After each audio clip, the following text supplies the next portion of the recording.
Alam mo ba kung bakit kailangan mo ring magpahinga? Kailangan mo ring huminto sandali. Hindi ibig sabihin nun na tamad ka. Ibig sabihin nun, tao tayo na napapagod.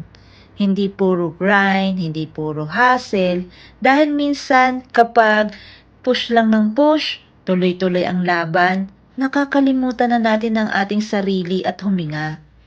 Take time to step back, magpahinga, mag-reset.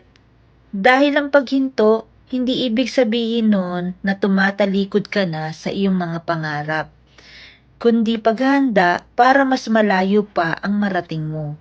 Tandaan, rest is not giving up. Rest is also a progress. Yung mga pahinga mo ngayon, yung mga nating todo mo ngayon, ang magbibigay sa iyo ng lakas para sa next step mo. Kaya pause, relax, breathe. Pero huwag kang sumuko. Magpahinga kung kailangan dahil ang rest is also part of growth.